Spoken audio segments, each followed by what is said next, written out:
What's up, y'all? We're back. Did you miss us? I don't feel like we were back very much. I mean, we low-key, we kind of played y'all and did not do a podcast last week. But Okay. Thanks. love you, and we know you love us. So welcome to the Run Skull podcast. I'm your co-host, Courtney Phillips, and that's your illustrious co-host guest over there, Ian Gonzalez. We in here. We feeling good this morning. Now, you know what? I'm doing everything fasted today. Obviously, I'm running fasted. I'm recording fasted. You know, we just in this bitch today. Fasted cardio sucks for me. Oh my God, it does. And you know what? Fasted cardio coupled with poor hydration is where it loses me. Like, I could do an easy run fasted, but if I'm not hydrated properly, my body is just like, feels like I'm dragging anchors. But are you actually fasted if you're hydrated? I mean, I guess like if you drank the night before, lots of water, or you've been hydrating throughout. If hydration is your habit, it makes sense that you could wake up and do it. But for me, it's like when I think of fasting, I guess we'll have a glass of water, but I think fasted is just solid foods. It's depends on who you're talking to. I mean, we talking about. I mean, fasted. If we talking about fasting, you know what I'm saying? Like, I don't even think water's included in that unless you're going to get some blood test or something. Like, I mean, fasting fasting is a lot of different things for a lot of different people. So, but yeah, fasted cardio.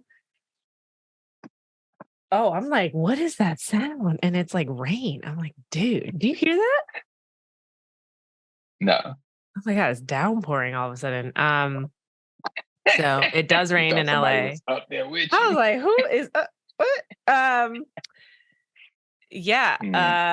Fasting is fasted cardio is like, I can do like I can do a 5K, but I'm not going to race a 5K fasted. I'm just a big fan of giving my body nutrients, you know? Yeah. Big facts. I've been listening to the Dr.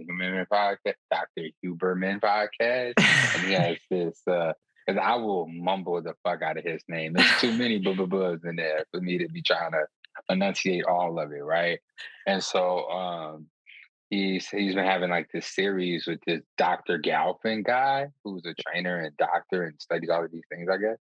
And I'm on this part where they talking about nutrition, because they talk.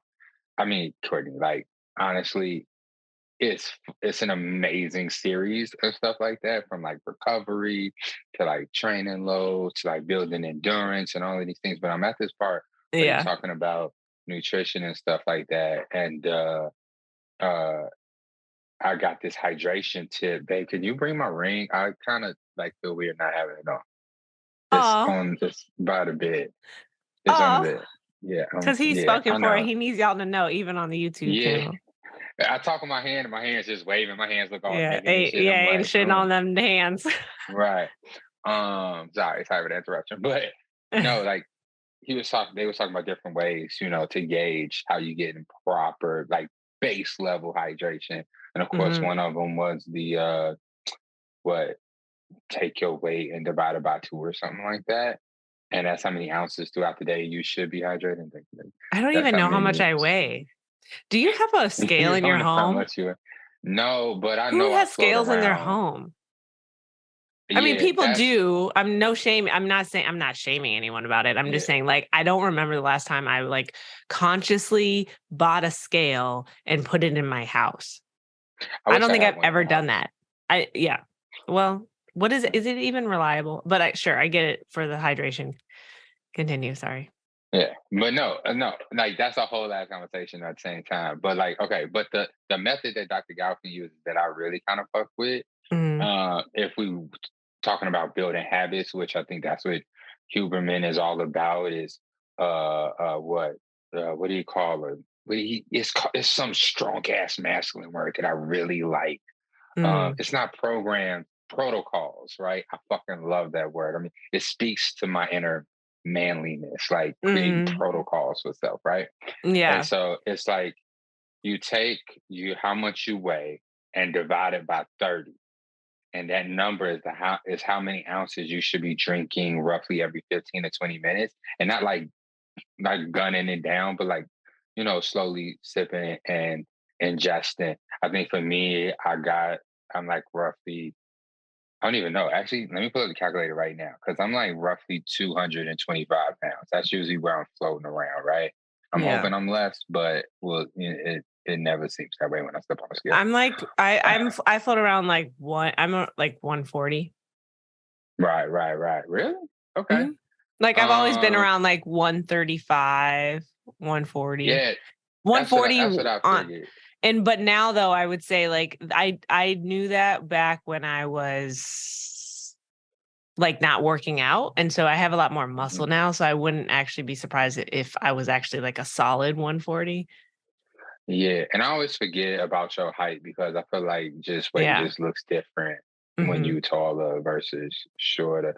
But I'm like, I should be drinking, I can be drinking roughly 7.5 ounces of water every 15 to 20 minutes to keep like a baseline hydration. Of course, that fluctuates based on if you're working out, if you're doing any like going to the sauna, doing anything where water is leaving your body, then that number may fluctuate it, but just baseline 7.5 ounces of water, which I think is roughly like a half a glass to a full glass of water and stuff like that. Interesting. Which is, yeah, it's super interesting. I want to try it because you also don't want to overhydrate, but I feel like that's not going to happen because just like I said, this is about keeping base level hydration, and I do run and I do sweat when I run and stuff like that. But I know I was not hydrated today, and my legs were heavy, my calves was very sore, my heart rate was becoming elevated at a slower pace. It wasn't until like the end of the workout that I was able to drop down to like a 930 and keep my heart rate at a decent level. And I just feel like it took 3-4 miles from my body to get into a decent state where it wasn't panicking because I didn't have what was necessary to complete my workout this morning. So okay, yeah, I feel you. I mean, let's circle back on that because I actually want to talk about it a little bit more and yeah. But this week we have a guest and don't want to keep them waiting. And I'm excited to talk to her. So we'll be right back with our guest for more Runners Club podcast. Okay, we're back and we have Sany with us from Family Style Run Club. Hey, girl. Hello. Hi, everyone. Can you say your full name for us? Because let me not even mess it up. So please introduce yourself. Absolutely. So there's a lot of letters for one syllable, but it's Sany Nguyen. Sany Nguyen. Like win or lose, I'm all wins here. So wow. Okay. Because I'm used to like the West African last names where if it starts with an N, you kind of you do pronounce it in a way. So I was about to do something completely different than that. Okay. Yeah, it's not Nugent, it's not Nguyen, it's not Nguyen. I mean, if we were to really pronounce it in the Vietnamese, it would be Wing. And so it's Wing. Okay. Awesome. Oh, that's fire. That's fire. I was definitely going the new Nguyen direction of it. Okay, cool. Now I know. I actually knew a few people in college with that last name that I want to publicly apologize for just getting that absolutely wrong. But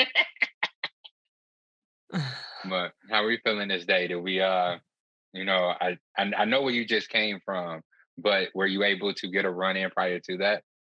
I actually did. So I just finished my last speed run before I head to Japan next week to run the Tokyo Marathon. Oh my God. I didn't realize you were doing that. Yes. Okay. Okay, yeah, because you're out here running. I feel like there's like a couple different types of runners, and for me, you kind of fit in the bucket of like you are a runner, but you also like you show it on. You definitely show what you're doing on your social media, but I think I had no idea. Like from I couldn't have watched your, I didn't, I like, have you been talking about this? Like, did I completely miss it? Like, is this just kind of like, you just pop up? Cause it's like, there's the runners who just be popping up. And I feel like you're kind of giving Yeah. that energy. Yeah, I feel like that's part of the mystique of Sany. Like you just kind of like pop up out of nowhere. You just popped up out of nowhere. You like came in like a storm, brought family style. Here you are popping up on a podcast when I'm training for Tokyo. You know, like it's just like she just got the surprises. So like what's yeah, tell us about Tokyo. This is fucking awesome. How Yeah. like when did you start training for it? And how the hell did you get in? Yes, absolutely. I guess I'll start with Courtney. Did I mention it previously? Actually, I just mentioned it for the first time last week. And there was an intentional component as to why I didn't really mention it to people. And that was a personal choice because I had already thought about my experience as a marathoner prior to Family Style, prior to like me being, I guess, the face of certain branding and experiences and races. And I thought about why I started running. And when I started running marathons before, and I used to run marathons before a lot of these community run clubs even began.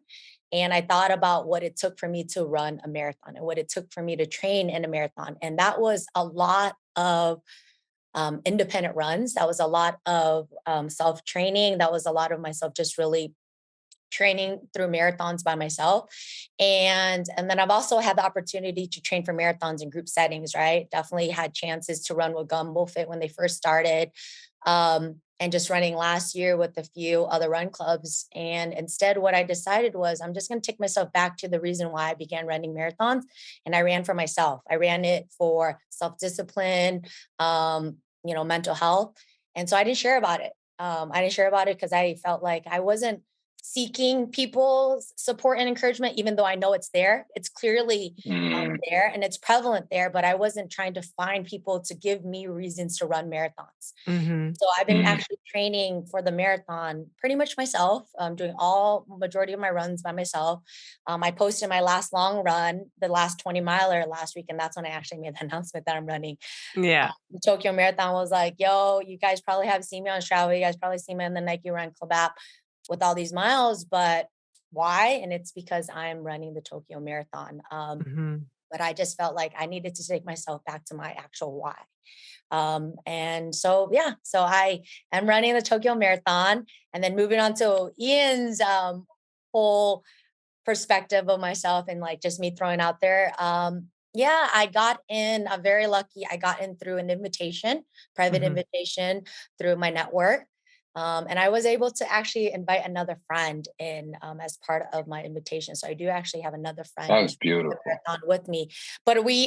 But collectively, I've been very lucky to be part of this whole entire Chicago run group that's running the Tokyo Marathon. So there is actually a little over 45 of us Oh, running wow. in Chicago itself. So there is a large amount of us, in comparison to the fact that we're all heading to Asia and all the Asian um, groups that are running out there. But yeah, so right now, at least 45 in Chicago that I know of. At least off the top of my head, somewhere around 80 total that I know of. And that's through my network in New York too, as well. Yeah. Oh, wow. Okay. So this is really great. And I think this is a great way to get into to you as well. Like when you like what does running mean to you? Like what is your history with running or just being an athlete? Like I think there's a lot there that like a lot of work that you put into like an effort you put into being an athlete. So like even before you started Family Style Run Club, which is based in Chicago. Um, and we have listeners who are based in Chicago and also not. So it's like, can you give us just like context of like where it all started for you? Yeah, absolutely. And respectfully, I just want to correct it. We're called Family Style RC. That's Oh, what I'm sorry. it's okay, not a problem. I LLC'd it and I intentionally named it Family Style RC because we're not just a run club. When I Hmm. decided to put RC in the name, I was thinking about what family style really meant. And Mhm. there was a lot of reasons why family style was started. So RC to me is, yeah, we can be a run club because some people show up just to run. We're Mhm. also a running community, which means we also provide opportunities for people to show up at races, right? Running communities, show up at other run clubs and participate in their running communities.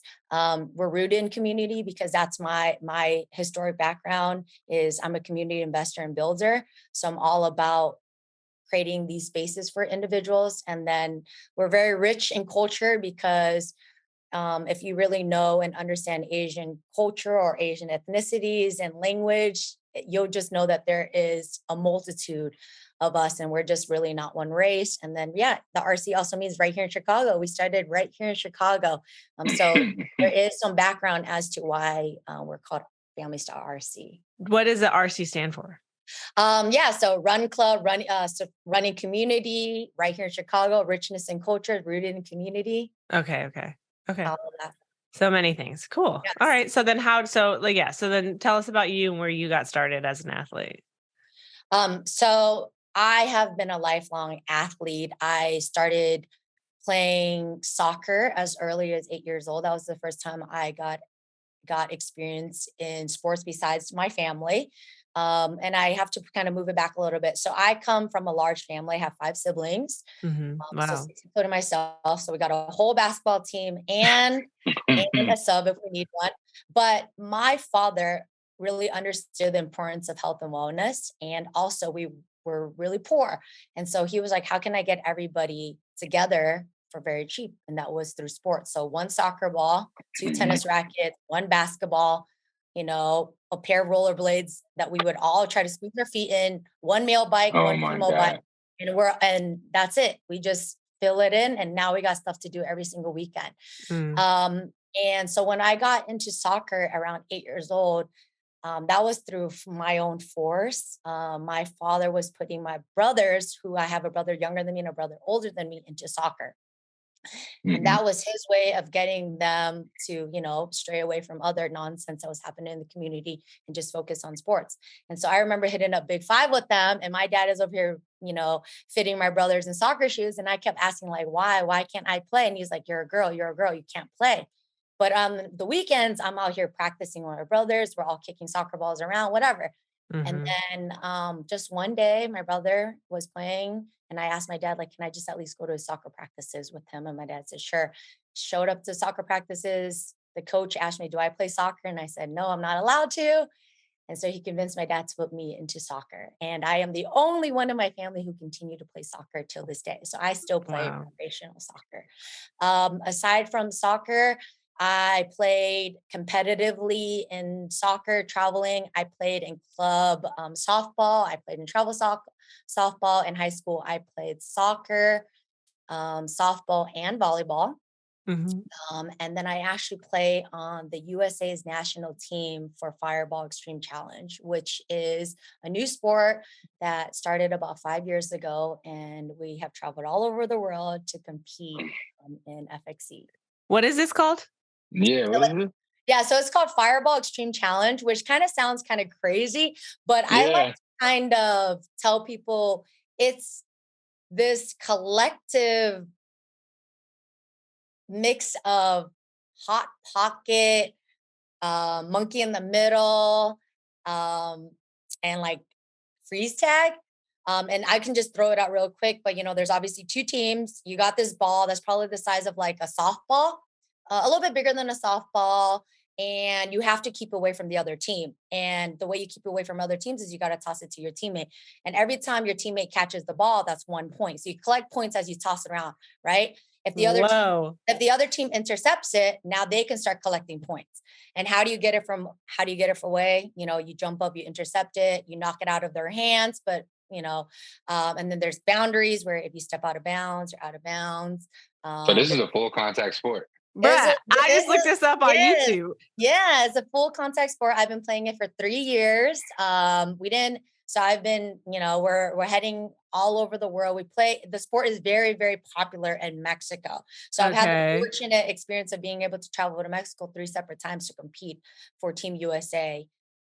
which is very awesome. It Yeah. looks like it's popular. It's because like the languages on this like Fireball Sport Federation Yes. is Spain, Mexico, and the United States is US like and Italy. And okay, Italy. in Italy. Oh, that's what I'm looking at. Yes. Yeah. Yes, Italy. That's Yes, great. okay. Okay, so first of all, I think everyone should look this up because it looks like there's not even like a goal. Like it's No, just there like isn't. there's no like end sides. It's like you're just tossing it up No. and tossing it to each person and trying to keep Yeah, away. so that's like the hot pocket thing, right? And you can only hold onto the ball Yeah. for a second. If you hold it longer than a second, you get dinged. And how do you hold it first? There's ways that you can hold on to it without making it like without getting dinged. It's kind of like traveling, right? For basketball, it's like 2 steps and then you dribble, 2 steps, dribble.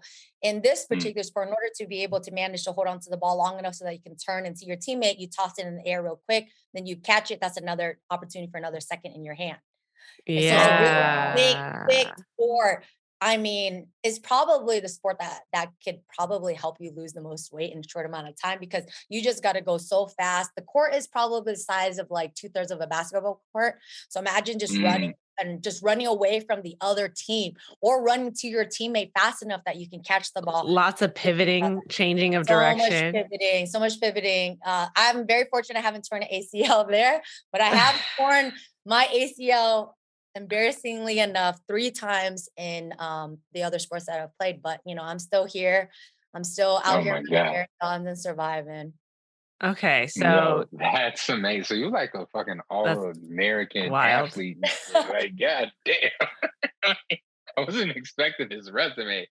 I think I remember you saying something about soccer, but I remember that vaguely, but I wasn't expecting the rest of it. That's pretty awesome. Like and I mean I don't want to jump the gun, but it's just like if you're doing all of this, you also been running marathons. Like your profession, having a run club, it's just like, yo, how are you able to make so much time for all of these activities? Like, do you have a priority list and stuff like that? It's like if we just stick in the sports area, because of course, making money and living is very top, very high on the priority list. But like, how are you able to prioritize? Because it also seems like with running and soccer and the fireball, like that's also kind of like different training.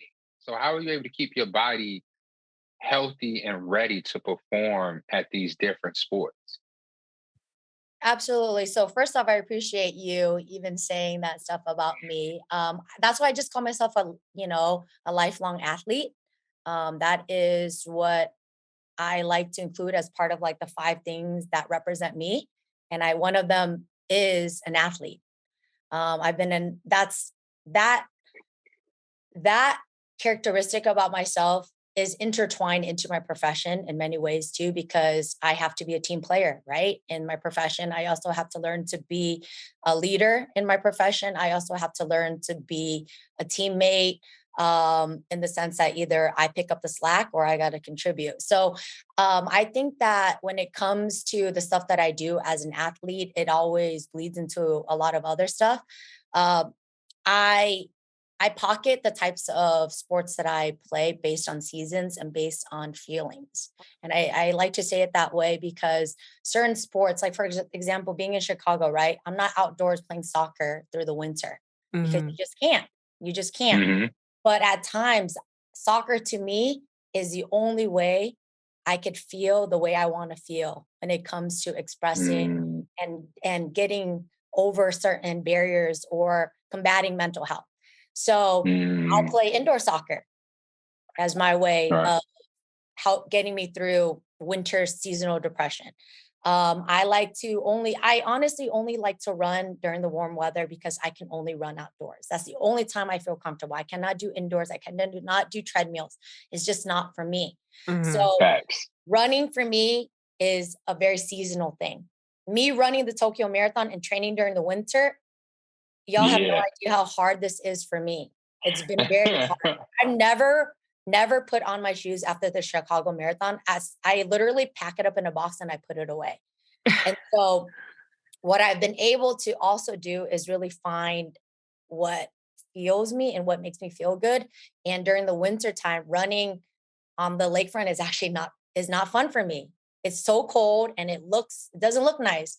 So I like to actually run on the track during winter time. I actually like to run north side on a trail to get away from this, because when I think of the lakefront, I think of warm weather. I think of beautiful, foliage and stuff. And so Mm-hmm. so for me, sports is really all about seasons and feelings. I still play in soccer right now. It's just that's my sport for life.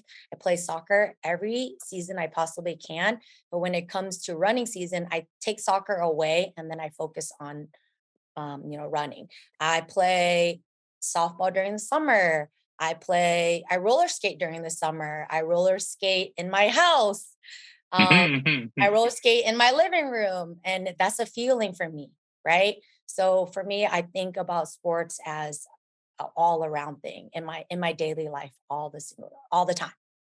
So, Mm. but then when you got invited to be uh, t- to participate in Tokyo Marathon, did that kind of shift your feeling, like things that were feeling good versus like, oh, I'm doing this. This is like, I mean, being a part of the Tokyo Marathon, that's kind of a not necessarily once in a lifetime opportunity, but it's definitely it's a unique opportunity where you're training in the winter now, right? Because you're going to go next week. Yeah, I think if I can recall correctly, I think the very, very first sentence I said in my caption was like, "Yo, I can't believe I ran during winter." Or Yeah. something because, like I said, last year I did run the New York Marathon too, so I happened to run later in the year. But usually after the Chicago Marathon, I just pack my running shoes away and I focus on my other sports. I rock climb, I hike, I play soccer, right? But having to train during the winter time here, I actually realized I actually enjoyed it. I enjoyed it for multiple reasons. Hmm. Was um because it forced me to do something out of my comfort zone. And I like I said, I trained for the Tokyo Marathon by myself. So I had to dig internally for me to find ways to enjoy this whole entire experience, and not rely on community or friends to kind of push me through these miles. And so when I ran through the winter time, I was really just focused on, okay, I got to train, but I'm about to train through a season that I don't even like to like run through. And I actually realized I liked it. One, I sweat less, Hmm. for sure. So it's not as hot. And the cool thing is you can actually run almost any time during the day when it comes to the winter season versus during the spring and summer, fall, like you Mm. can only run during a certain time because now the sun's too hot, right? Yeah. And so there's that component where I was just really trying to find all the positives into this whole entire thing.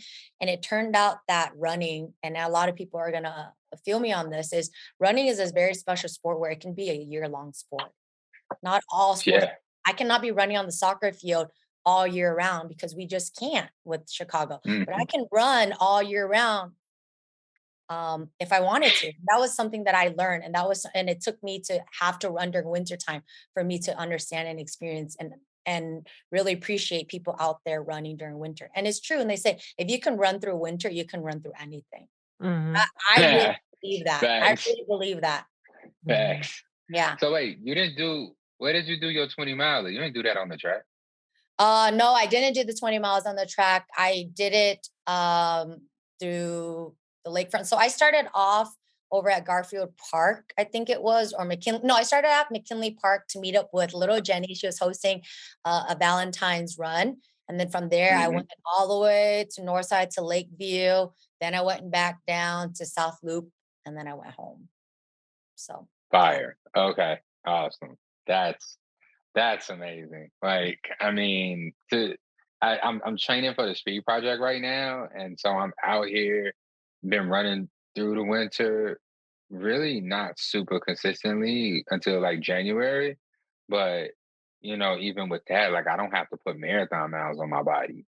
Like to get out here and do, you know, 2-3 hours worth of running in the cold weather, like that is man, my hat is off to you. Like that's freaking awesome. I mean, I just found out 2 weeks ago that the Tokyo Marathon was even this early in the year. And the Mhm. first thing I thought about was God damn, they gotta people coming from the United States or anywhere over here gotta train in the winter. Imagine being in the northeast or whatever, training for the Tokyo Marathon to go run a spring marathon. Like, or Mm, some, I don't know. I can't remember what season it is over there, but it's warm as fuck. yeah. It's like that's another level of training, like that's amazing. Do you have a goal for marathon, or is it just about experience and finishing? Are you going to stay longer than just Um, the race? yeah. So funny enough, I put in a time that I felt comfortable enough with, but I don't think they're doing the corrals based on your expected time because Mm. I just so happen to be in a much earlier corral than some folks who actually run faster than me. It's weird, but I'm in the G Mm. corral, which I think is just based on the fact that I feel like I'm a G, so maybe they just knew what's up. But for the most part, They felt the vibes from the they felt the application. vibe, right? So they put me in the G corral. Put me in G corral, and I don't think it's based on time, like I said, because there's some folks who are running much faster than me that happen to be in a crowd that's later. So I think it's Mm. just wherever they put me, they put me. But I would just like to be comfortable before 5, and I think maybe even 4:45. I just feel like that's a nice Nice. one for me. Mm. And then, yeah, I definitely am staying back, turn it into a little trip for me. I went to Japan back in December of 2016, so it's kind of nice to be back Mhm. 5 or so years later. Oh, oh, Yeah. Wow. that's awesome.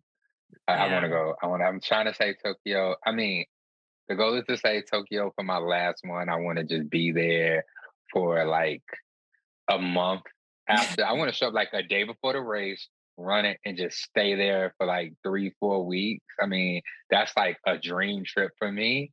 So I love it. I hope you come out of the shell that you created around this and are posting on IG so I can live vicariously through you in this experience. Like it is getting me excited. I love it.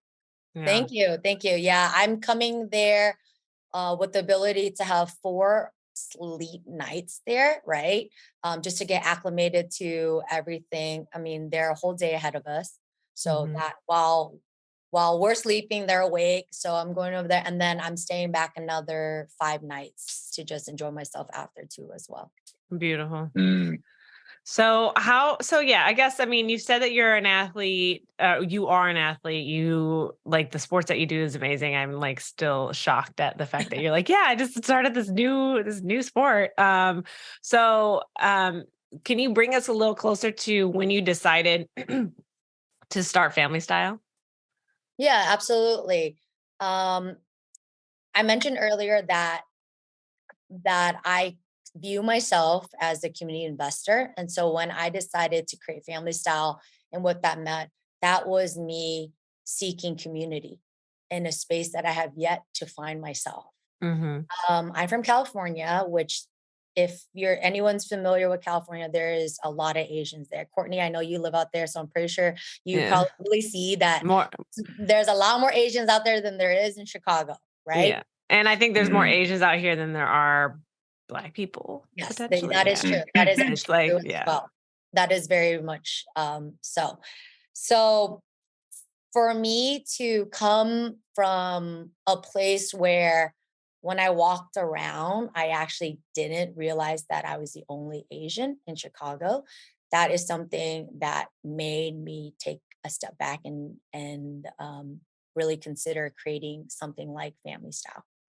And I bring this up because I think people have to really understand what it feels like to be an Asian individual in Chicago.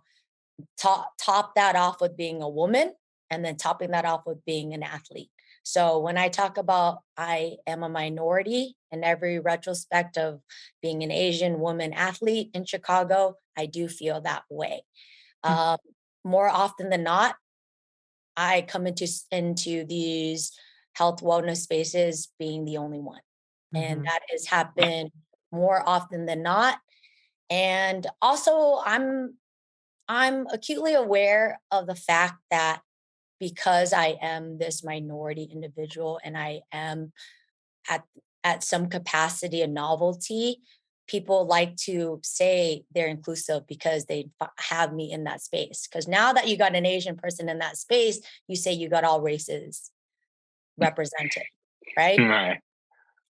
And people throw the word inclusivity, people throw representation around so loosely to the point where I feel like all you say is you got one of them in there and now you're inclusive. So then I just thought about, wow, I've created so many other community initiatives all over the city. I'm part of so many other community initiatives about highlighting Asian spaces, communities, businesses, and people. But I have yet to create one for what I truly believe is missing. And that's in the space of sports. And like I mentioned, my identity as an athlete, that is what I very much so pride myself in being. And that's what I claim as one of my characteristics and personalities, is that I'm an athlete. And if I can make a space for somebody like me, I'm sure I'm not the only person that feels that way. And it turns out I'm not. It turns out I'm not that only other person, because we got a collective community of individuals who are showing up from the works, talking about, dang, like I never even felt comfortable going anywhere, or dang, that you guys are the only person that's ever seen me as an athlete, or oh my God, I've never been highlighted this way before. So it took me to kind of sit and realize in my own capacity that I was not serving nobody else but these other communities to say they're inclusive, because I was showing up in their spaces without making a space for my own folks, right? So I initially started creating Family Style back in 2019, right after the Chicago Marathon. And I was very, very fortunate to be able to train with some amazing run clubs at that time. So I got to train with Wind Runners. I remember seeing Courtney out when she was training. We were always at the Montrose track, right? And just like seeing these amazing community spaces and thinking like, dang, there's none for me. I don't even know where to go. I don't know what to do. Yeah. So I had initially started playing around and tweaking something back in October of 29, but then the marathon hit. And then, during winter, we all took a pause on running, and then the pandemic hit, right? Just shortly after. And so I was like, okay, I got to pause this because we can't do nothing about it. And then I moved it back to California because I was like, yo, there's no reason for me to be in Chicago when I don't have any family here. I have not a single genealogical connection to anybody in Chicago. I came here on a whim. I don't got no family. I don't even got an in-law, right? I have no connections to Chicago. So I went back to California to be with family, but I still try to make space in running here in Chicago. And that's when I started my 1 for 30 run event on the Nike Run Club app back in May, because I was just trying to find ways to stay connected to the running community over here. And then I came back to Chicago the following year, and all of a sudden, boom, boom, boom, you guys, I'm sure y'all understand, boom, boom, all of a sudden you got all these run clubs that just started flourishing and being built during the summer of like 2020, this, heading into 2021, because everybody started seeking running, right, as a form of mental. And it was one of the only sports that you can do outside and feel safe. And then I showed up and I was like, what is this? Who is this? Who are you? How did this happen? Like, I remember I was lost. I felt so lost. And then it just took me back to that space again, where I was like, okay, before there was only a few run clubs and I felt lost. And now here I am showing up and there's 15 new run clubs and I'm still lost and I don't got nobody. And again, it brought me back to that one time when I was like, dang, if I'm feeling this, I'm sure somebody else is feeling this. And then sure enough, I went back to the drawing board, played around with names, played around with the mission statement, came into a space where I felt comfortable naming it Family Style, because if you understand how Asian people share love, how Asian people come together, we just dine and we do it family style. We don't have individual plates. You go to Asian restaurant, everything is large servings because it's family style. You just pick off each other. We all share. We all have a piece of the pie. So when I thought of Family Style, I came to that like 25 names later, and I settled on Family Style. And then how I started on Family Style is super weird, but I'm just going to throw Keegan in there. Everybody if you know Keegan or haven't met him, or you guys got to meet him, but Keegan is an example. I just started sliding into people's DMs. I sat around for weeks on end looking up Asian athletes in Chicago. And it took me weeks to find at least 10. And I was like literally going around all over Instagram looking for people, Asian people who are running, people who are just doing sports and stuff. And I slid into their DM and I pitched to them that I'm trying to start a run club that just highlights Asian athletes and gives them a space to feel part of this community. And Keegan said, the first thing he said was, I'm sorry, but I don't think I'm going to be good enough. And I had to tell him, like, no, it's not about being good enough. It's not about being the fastest runner. It's about the fact that you do this, but nobody is there to help support you, or probably don't even know where to go to find resources and so forth like that. And it's about existing. Exist, exactly. And I said, if you're like and then it took me again back to the thing. Here's Keegan telling me I don't think this and I don't feel this and I'm not sure. And I was like, dang, that's me. That is so that was me. And I'm over here trying to hype you up, trying to get you into this run club that has yet to even be started, and try to convince you that I see you. Trust me, I see you. And so it took a lot of convincing, even for myself, to even believe that this was worth it, to even believe that this was going to be able to quote unquote be successful. But the point being is that it always just started with one person having an idea, right? It always started with one person who felt like there is not a space for me, but I'm going to make space. I demand space, and also I'm deserving of space. And and it took me convincing myself to even believe that, and then also really having the confidence in myself to be transparent and call out the lack of, and I, again, bringing out the word inclusivity and representation. We use those words, and these are like trending words now. Everybody talks about we're inclusive, we represent this and that, but I can tell you from a legal standpoint, I could tell you from a statistical standpoint, I could tell you from a factual standpoint, when I look at certain run clubs or I look at certain communities, no, it's not. Because I think you really understand what inclusivity really means.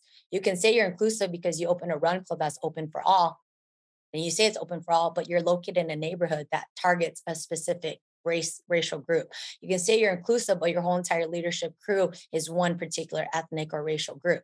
You can say you represent the face for Black and brown people, but when you have Black and brown, does that include Asian people?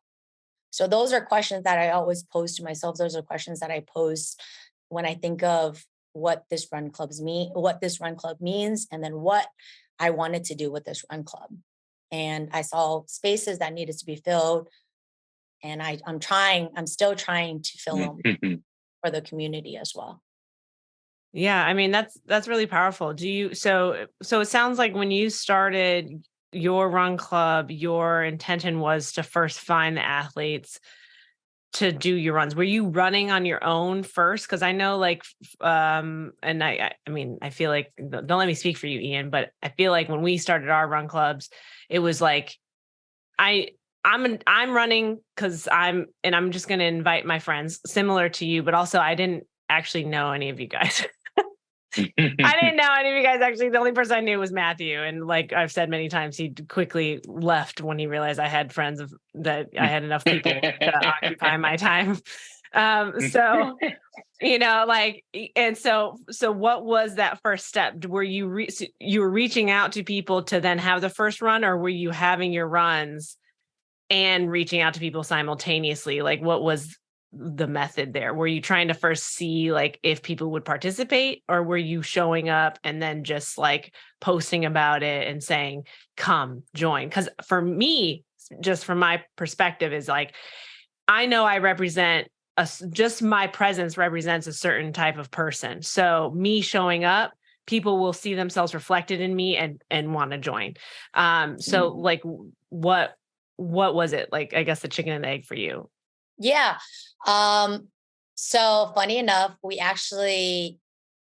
I'm saying we as in myself and a few other people who I started bringing into this developing component of family style, we created like a little hub of things that we wanted to do before we even launched the name. And because we wanted to just try to find people, right? Like for Ian, I hope he remembers this, but like we were part of this run club cohort, which was meant to just help build the next group of community runners and run clubs. And when it was my turn to present Family Style, I was like, our run club hasn't even started yet. And here are clip arts of what I envision this run club is about to be. And that was because I was waiting to gather all these athletes to hear what it is that we're missing and to really create that space for them. So when I first started like DMing people and was like, can you be part of this race? I just so happened to have the access to align them with the race that was coming up in Uptown called the Dim Sum 5K. And that run club is tied to a not-for-profit that I am very strongly tied to, and it raises money for that organization, for that not-for-profit. And so what I did was everybody that I reached out to, I was like, I can give you a bib if you run. And the only ask for you when you run in this bib is if you are okay with me taking a picture of you, because I want to show people that there's Asian runners out there, because I didn't know any. So it was like, I'll give you a bib, but do you mind if I take a picture of you? Because I need your faces to show that this is even a space. I was I was one of maybe 4 people. And I'm sure before even me, you know, we got Rosalie, we got Simeon, me, I don't even tweet. And I feel like Christine, those are like the 5 runners, right? That Asian runners that we knew. And I was like, dang, I can't keep recycling these 5 faces or something, right? Something of that sort. And I was like, because we're not the only ones. And no Asian person is willing to put their face out there yet, because there's nobody who's actually seen us as Asian athletes. So I had to really sit down and be like, I can only make space for people or show representation when I get these runners out there and when I can get it. So it did start with me having a community run and then starting Family Style. It actually was me going out, asking random people if they're interested in just being included in the Family Style. And if that meant I can highlight you as a runner, but not tell you it's because you run for Family Style, but it's like, hey, there's an Asian athlete out here that you guys should really pay attention to. We had our first community run in June of last year. And we just had people show up we didn't have a logo. Again, they didn't have a logo, nothing. But the point being was that I was just trying to tell people that we're about to start a run club, but I need your help in helping me gather these Asian athletes, because right now I don't got a community. None of us have a community because we weren't seen, and everybody was just like kind of quote unquote in hiding. Nobody felt like, when you think of an athlete, you think of an Asian person. And so I was basically trying to find ways to like web out, kind of throw a little web and like throw a little point here and there and be like, can you guys actually bring them to me? Because I need them to be seen and heard so that I can show them to the community, if that makes sense, right? So that's kind of how it started. It was like, no, I wasn't doing run clubs and then people were showing up. It was more like I was actually almost begging people to just show up, or can you guys just give me people and tell me people, because I don't know anybody, and not a lot of us are seeing ourselves as athletes. And now we got all these people showing up, and now we got people leading runs and posting a lot about, you know, their journey. And that's really cool to see. So, you know, in a very shortened way, no, I didn't just have like an event and people showed up. It was more like, can you guys come here so that I can actually create the space for you and highlight you? Yeah. And I think, I was sorry, I just one more thing. I was just going to say that I when it comes to these diverse run clubs getting started, I really do believe that the people that want to be seen sometimes have to be the ones to make it. Because because as inclusive as yours is, your job then is also to be inclusive within the Asian community, because there's so much diversity within Asian culture that, to your point, many of us have no idea about. So how could we potentially even start in a way where you have general knowledge and experience, and that is your identity? And so I love seeing the fact that like you took ownership of it saw the gap and the opportunity and decided to move forward with it. Cause I think that so many people do feel disenfranchised and unable to see themselves reflected. But it's like, even so, you're going to find other people who are going to be like, I love like, that's why there's so many different like run clubs generally, because it's like, none of them are the same, because there can be another run club that starts in Chicago that is based in supporting and uplifting Asian runners, but then their vibe is going to be different than your vibe. They're going to have more, their schedule is going to look different. Their priorities are going to be different. Their pillars of like, mission, vision might be a little bit different. And so I think that is just like, this is the beginning of us starting to understand and see like why, one, yes, many run clubs can pop up, but no two run clubs are the same. And it's like, there's just a never ending possibility of like opportunity there.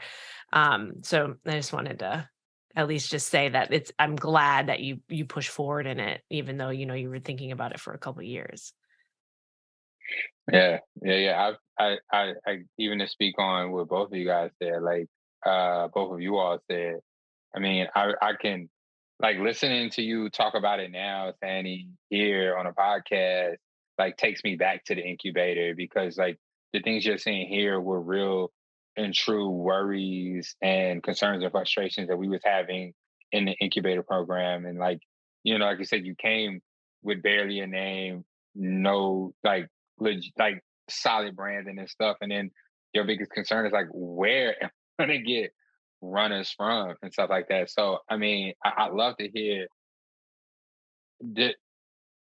For me, being in the incubator with you, from my POV, I was very worried and concerned, because the way that you've had to start this, because of how unique your community is, looks completely different from the way I started Seven on Sundays, where I've seen Courtney start Gumbo, the way I've seen Tortuga start up and stuff like that, and just so many run clubs that I've been privileged to be at the beginning of.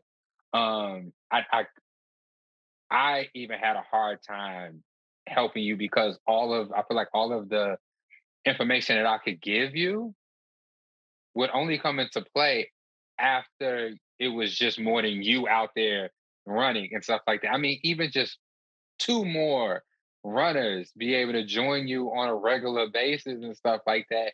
Like you said, you don't even have athletes to post pictures. You know what I'm saying? So it's like,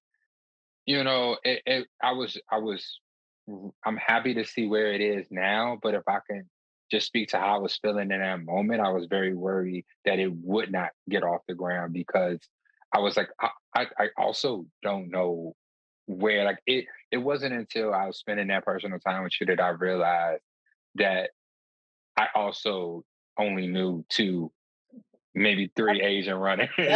Yep. And I don't follow any. There are none in my periphery. And I mean, outside of meeting you there and slowly getting introduced some of the members in your club through various ways, this is really my only inroads with even more Asian runners than I currently know. Like I haven't seen them anywhere else. And to Courtney's point, it's pretty Gumbo and Seven on Sundays is such like a prime example of what Courtney is talking about, because we started so close to each other, damn near like 3 blocks from each other almost, with a very similar goal and mission. And the vibes are completely different. We serve our community in such unique individual ways, where people can go to Gumbo for certain things, people can go to Seven on Sundays for different things. And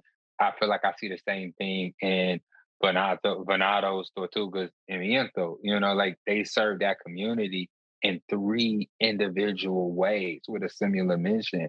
I really do hope that, with family style growing, that we get that same kind of feel, because I mean there's so many different communities, sub communities in Chicago that house different Asian cultures and stuff like that could benefit from that. Because and this is my question here, is in an incubator, I remember you talking about having, maybe one run a month, popping up in this community, popping up over there on that block, being on the north side, being on the south side. You really trying to connect the dots and touch every little neighborhood that caters to the Asian culture. Like, is that still the platform, or is it more stable in one space now that you have more runners? Yeah. So coming off of what you said, Ian, three main points that are coming to my mind is that when we talk about the Asian culture, one thing that a lot of people don't really realize, and it's going off of what Courtney said, is we're a very eclectic group. We are probably one of the most diverse racial groups out there. And I can say that through this one example, right? We have certain run clubs that have a name based off of a certain language. Tortugas is a Spanish name, right? Menados is a Spanish name.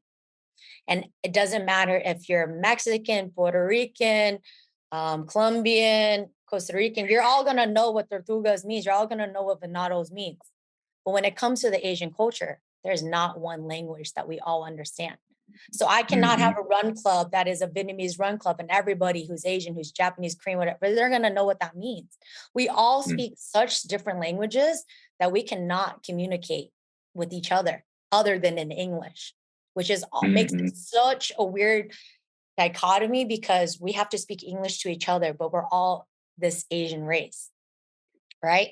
And so that's one big thing. Another thing is because we're not seen as athletes initially, right? When you think of athletes, you're not out here throwing an Asian person's name out there. We're lucky to even have Chloe Kim. We're lucky to have Suni, Jeremy Lin. Michelle Kwan is probably our very first person. But aside from that, you probably can't name anybody else. And off the top of my head, I'm really struggling to name the fifth person, right? So just understanding that we're not really seen as athletes. We don't have a universal language. And then going back on what you guys said was about the community spaces, right? There's Chinatown and there's Uptown. Those are probably the two very Asian-centric neighborhoods, but I'm not Chinese. So my connection to Chinatown is far. My connection to Chinatown is probably just as close as maybe one of y'all's because I would go there and I'm not going to be able to speak to nobody there. I'm only going to look like them, but I'm not going to be able to speak like them. Or really, I don't really know their culture the way that people think I do. And so it goes back on what you said. We run in different neighborhoods because we don't have a neighborhood. We don't have a predominantly central neighborhood where that's our community, that represents our community of runners. We don't. So I take it upon myself that when I decided to have these running events, we run all over the city with the intention of showing that there are Asian runners all over. And we are just going into these spaces to be seen. And that's the representation that is showing is that not only are you seeing Asian athletes all in this random spot that you don't even see Asian people, maybe possibly living in, but now you're seeing Asian people doing something that you never really imagined them doing, right? So it's like it's like this, we were hitting a lot of different missions and targets as part of that. And then, one thing about our run club that's a little bit different than other people is every time we pick a location, it's tied to something Asian, some capacity. It's either running in an Asian neighborhood where there's a predominant population there, or running by a cultural building that shows the impact and its footprint in America. I mean, in Chicago, in America and Chicago. Or we run, and then we hit up an Asian food spot after, because we want people to understand us. And I think that's a big thing is, right, you don't have understanding, you don't have enough education, then we start having all of these racial, stereotypes that go on and get tied to that. So we throw in the food component because a lot of times people can't pronounce our Asian food and cuisines and stuff like that. So we're kind of giving you an in, like kind of inviting y'all into our spaces so that you can understand us and you probably could feel more comfortable being around us. And that has to do a lot with not understanding each other, right? Not having enough education, not having enough opportunities to be in spaces with one another and exchange these ideas. We're not out there, when you think Chicago, you're not thinking Asian folks out there. So that's our way of showing people that we are part of this whole entire narrative. We're all part of this community as a whole. And that's my decision. Until I hear feedback from other people, our decision is still to just really be present in Chicago as a whole. So so what is your schedule? Like, how can people run with you? Yeah, so going back, we are trying to add more runs because it feels like people are asking for more runs. Is just a little bit on the capacity level. Our run club is still very small because we are still out here trying to give agency to our athletes and let them show up in spaces and feel comfortable. So we are one community run minimum, at least once a month for sure. One community run could be either running in the Asian neighborhood, or we do what we call our food runs. We try to sync up with another run club at least once a month too, to have that solidarity and connection with another run club. And then we try to tie it around some cultural event or historic, month or something going on. So the best way to know when we run is honestly to just follow our social media, specifically Instagram. We try to do a monthly master calendar a couple days before the month pops up, so you can see what we have scheduled for that month. But we're not like every other Tuesday, every other Saturday. We're not at that level yet, and that's just because we still always have new runners, and we're still trying to figure out what works for a majority of the community. And then what is your structure like as far as your team? Like, cause I mean, you're a lawyer. We haven't even talked about that. So, and you're obviously, like we said, you're an athlete, you're doing all these other things. You travel a lot. You love life and you live life to the fullest. And so how are you managing this run club, and are you building a team? Is it like a consistent group of people, or, like what is the strategy there? Yeah, absolutely. Um, I have been very, very fortunate enough that one thing about family style that I've been really centered on is building leaders and agency in our community, which means at any point I step out of the space, somebody can step into the space and be able to carry on what family style is, right?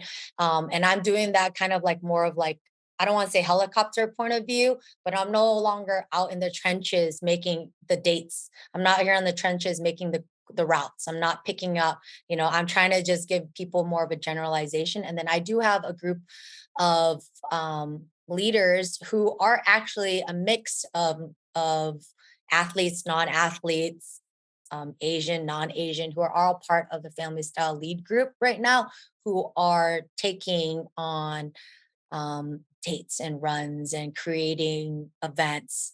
So it's kind of nice.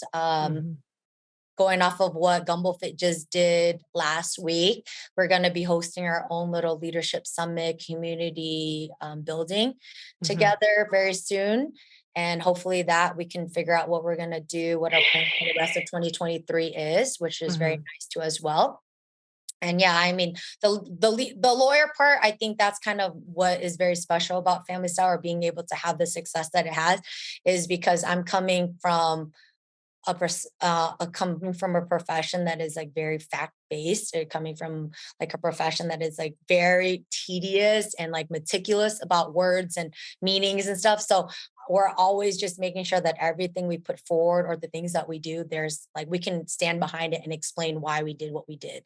Versus that thing. And that's kind of what I'm just pushing for, is that we're very intentional based in everything that we do. And we're not just randomly throwing stuff into the atmosphere and hoping that it sticks. Yeah. So like, how big is your team, I guess, or like, are you funding this by yourself? Are people like volunteering their time? Like, I'm curious because we're all run club leaders here. And I do think that not only can people learn from like just being inspired by your leadership, but I think people can learn from like the way you structure your run club. And I try to get to that as well. Yeah, absolutely. So, yes, I have a group of leads right now. I call them run leads, and they're all volunteer based. So what we did was we pushed out like a Google form, and we're like, hey, if you want to be part of Family Styles leadership group and help us organize things or set schedules or, set up races and stuff, fill out this form. And so we got a large number of people who came in and answered that. And so we reached out to them and we put them into this little collective group of leadership fund. So we got like head coordinators, which are people who focus on one particular area. And then we got subcommittee members who just kind of come in and just help out here and there. So that's kind of nice. That structure is still being built out as a whole. And then in regards to funding, I mean, I'm not Donald Trump. I'm okay with paying my taxes. Y'all can see my taxes. All my money, I have funded Family Style from the get, all my own personal money.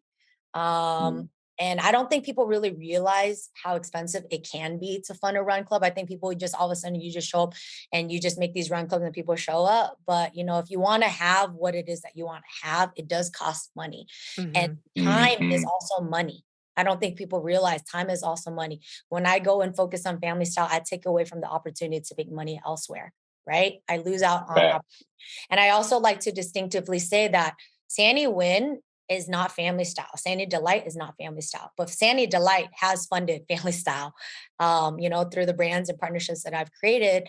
And I take that money that I've made from whatever sponsor post and I have to put into Family Style. So it is like I do sponsor Family Style. My brand does sponsor Family Style, but I hope that one day it could be in a space that is manageable, where I'm not having to kind of cover front costs up front. Yeah. But we're still new. We're still building out. We're still figuring out. I don't even know if it's going to be, even in the first year, a self run club without any of my financial contributions just yet. But I also know you guys said like there's certain ways, like merch is a really good way to get money into the run. Right? Merch is a really good way. And I'm still playing around with how I want that merch to look. Right. I also know that that donation button that, I heard in the last podcast, like some examples, right? Those are things that we kind of play around with and really see. I just really hope that people realize that funding a run club or, what it takes to even run, have a run club is not only just financial. It's it's time. Time is money.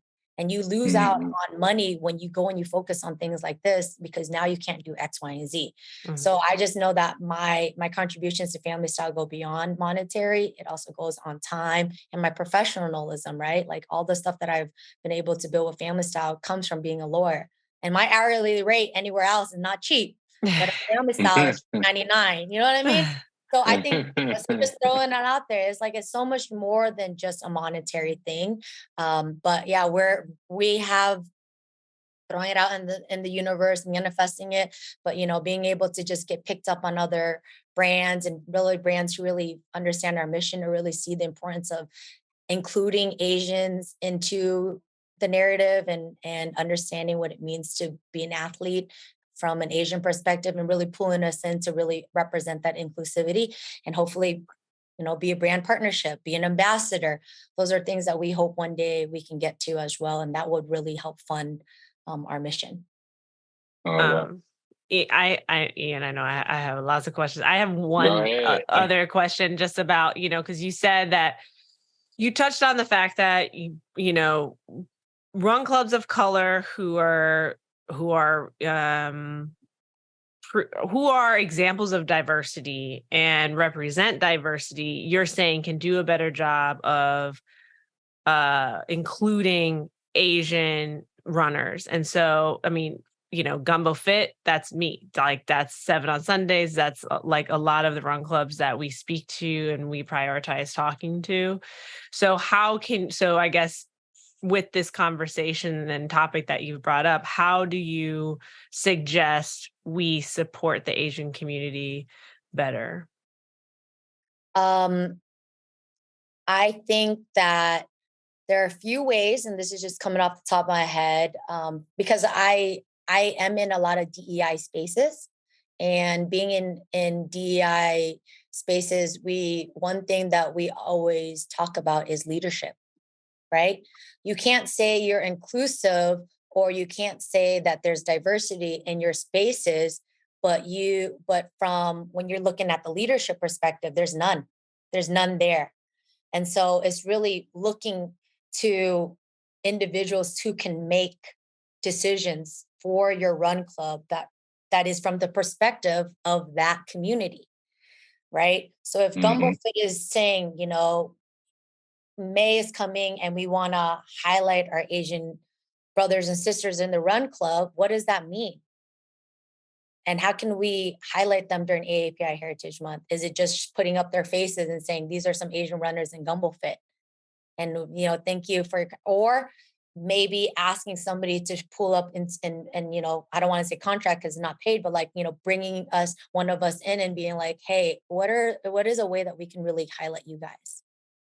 And can you actually tell us what we can do? Can you guys help us figure out how we can bring you into our spaces so that we understand what it feels like? So I think one big thing is leadership, is just having leaders in these spaces is really big. Another thing is calling, honestly, vouching for us. That is really big. Vouching for us is huge. I like to think that I have a presence in Chicago, and that's just through personal experience. So that's why like I said, I'm a lawyer, I'm fact-based. So I feel like I have a presence, and I think I have a presence in Chicago just through my experience of people reaching out to me, right? And me being in these spaces where I'm always a guest speaker, or I'm talking into panels or being on podcasts. But vouching for me, vouching for my community, showing up in these spaces, and let's just say we are at a space and you're like, where's all the Asian people? Or like, wait, how come, we have a banner of X, Y, and Z and there's not an Asian person in this photo, right? It's like really seeing the gap that is missing within the Asian community and not seeing them in that space. I understand what Black and brown means. And I also understand how people use Black and brown. But when you come from an Asian perspective, I don't think people realize when you say we vouch for Black and brown, it means that you're including Asians, because you're really not. Because if you say you're vouching for Black and brown in X, Y, and Z spaces, are you having an Asian person come up to the microphone and talking about my Black and brown community? You're probably not, right? So then it becomes an issue of representation. So now at that point, if you're having somebody coming up and saying, we're here to create spaces for Black and brown people, and you look and you see everybody behind you is a person that's not Asian, then it's just, there's no vouchness for us. And I think that's really important. So a leadership, and really, I hate to say use the word demand, but demand, for us to also be included in these conversations and in these spaces as well. Yeah, I appreciate that. And I think too, that we have to consider the fact that, with what you're saying, we're also vouching for our own identities as leaders. And diversity means so many things. It's not just cultural. And it's also body size. It's also people with disabilities, the list goes on. And so there's always going to be a gap, in my opinion. And there's always going to be an opportunity to do better. So I do believe, one, that's why I want these conversations to be had. We're inviting these conversations into the different spaces that we're creating. This is why this podcast has been created. Our goal is to make sure people can hear these frames of thought and just facts of we need to push it further.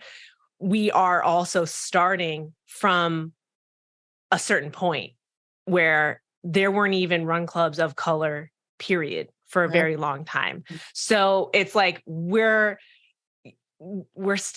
still much more traction to make. And I think for me, when I started Gumbo Fit, my priority was Black people, because that's what Gumbo Media is centered in, Black people. But when we expand it to Black and brown, yes, the majority of the brown folks are Hispanic, Latino, Latinx individuals, because those are the runners around us within our communities. And so, yeah, there's a huge gap of the Asian culture. And quite frankly, for me, I don't know any. So then it's and how can I invite them to be a part of my team if I literally don't see them around me? Or also, instead, I'm thinking gumbo media at large, we have Asian project managers, Asian leaders in that sense. So it's like there's not, so that's for me, I see it as a more wider scope on like how we can involve more diversity into the gumbo brand.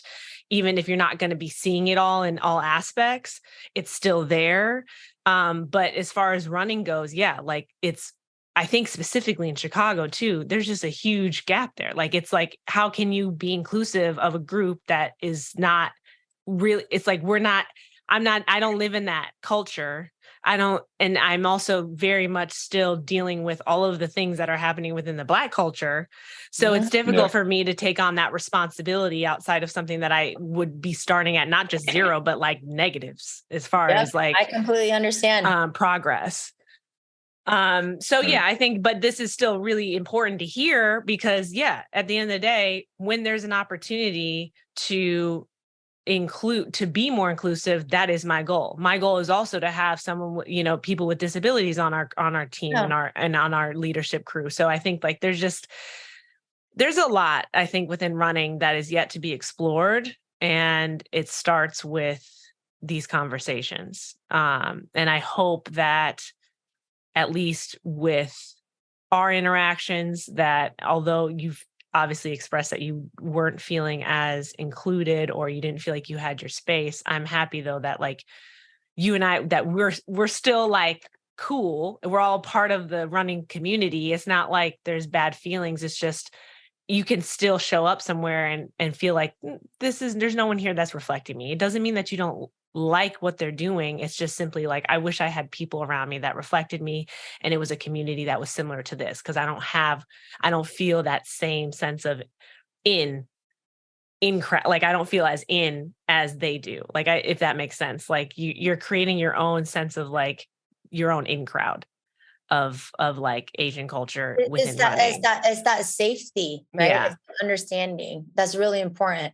The point that you said, being seen is very, very important. And that's, we like to categorize that as representation, right? Being seen is representation. So that's also very important too, as well. Absolutely. Very, very important.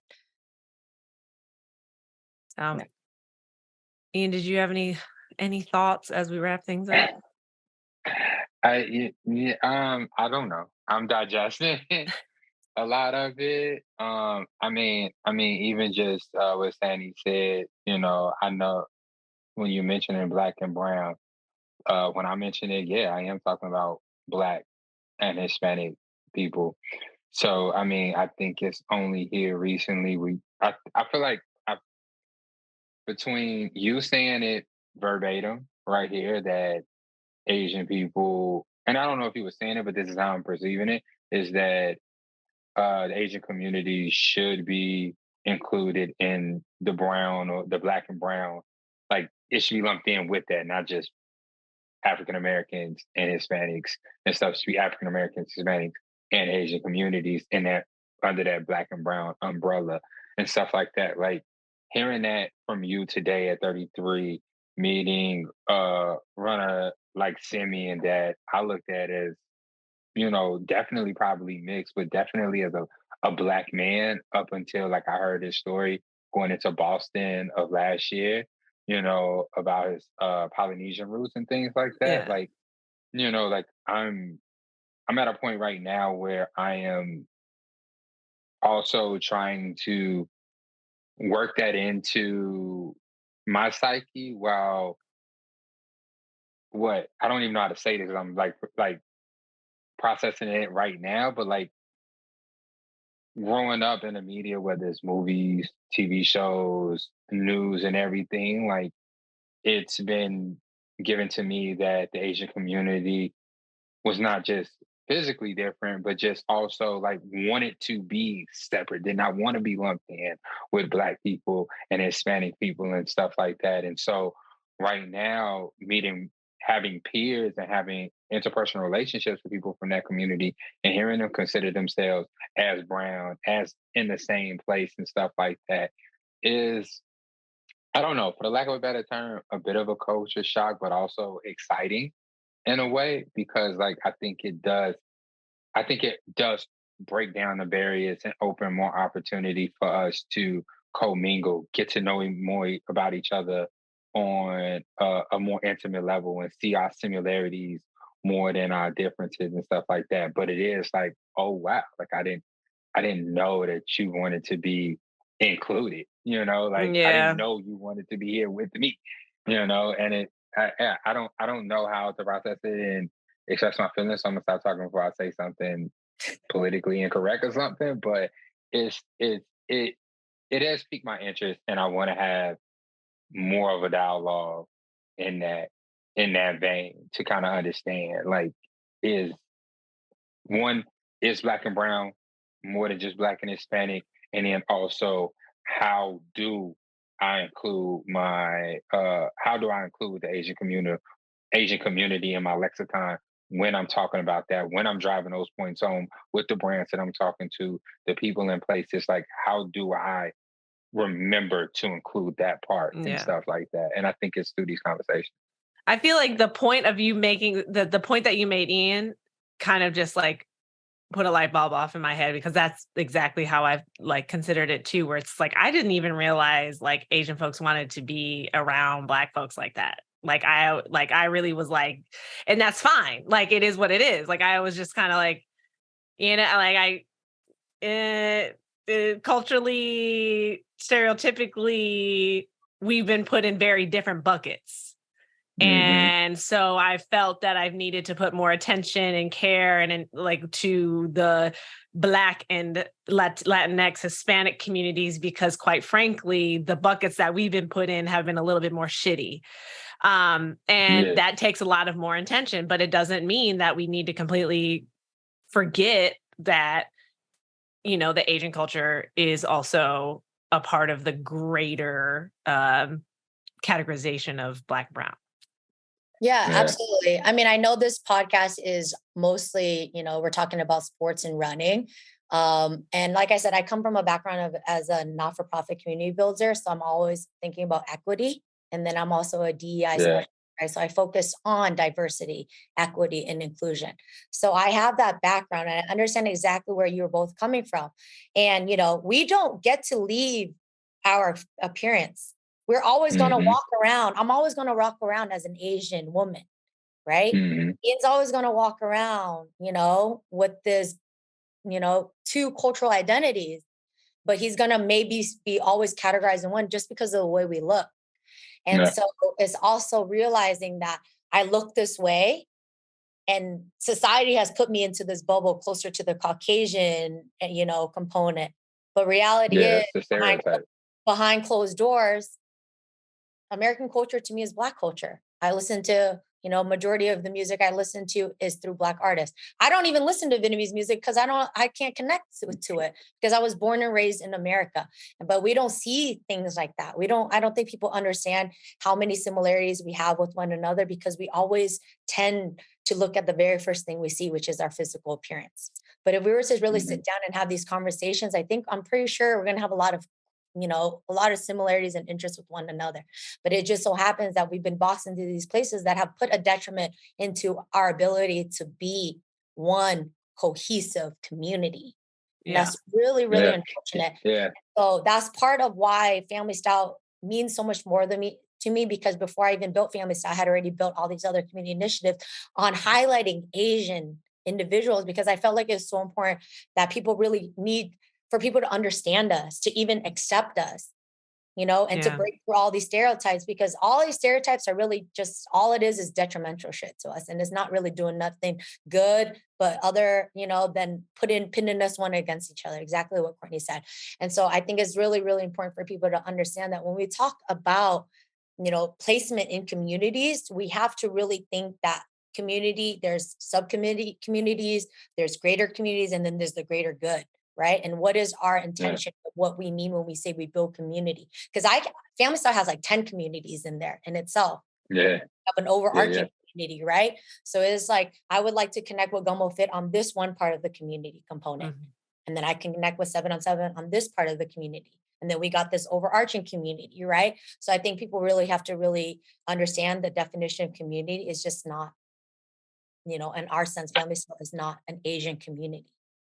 Yeah, and Mm. I think too that it like because you were saying like, yeah, obviously this is a running club podcast, Yeah. but like it's a runners podcast by Yeah. runners. But like the point of us making this podcast was about having real conversations and like what Yeah. running brings up to the surface and allows it. I believe running really takes our walls down in order for us to have real conversations because running puts us kind of in a vulnerable state of just being because it's like we're exhausting ourselves and in front of each other and yeah, we're being vulnerable in front of each other. And so like there's no better time or experience to like see each other as human beings and share space with one another.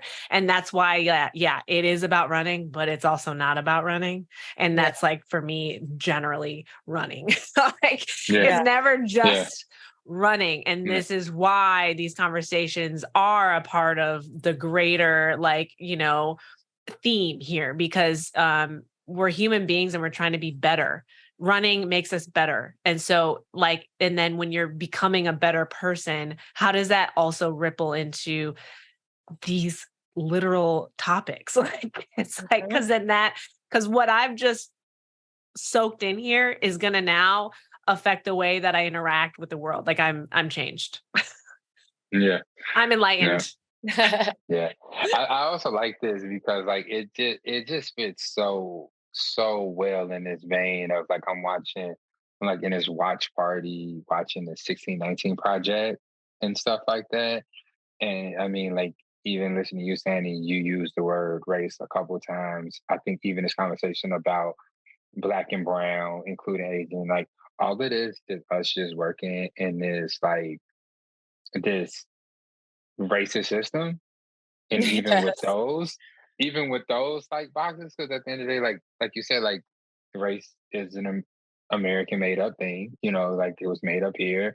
It's not a real thing, but here we are still, even in the three of us working in that context, having this conversation in that context and stuff like that. When it's just like we're three Americans who don't see our society truly represent this part of America and mistreating this part of America by other Americans and stuff like that, because that's the culture we all move around in, is this American culture, which is influenced by all of our different ethnic backgrounds and stuff like that.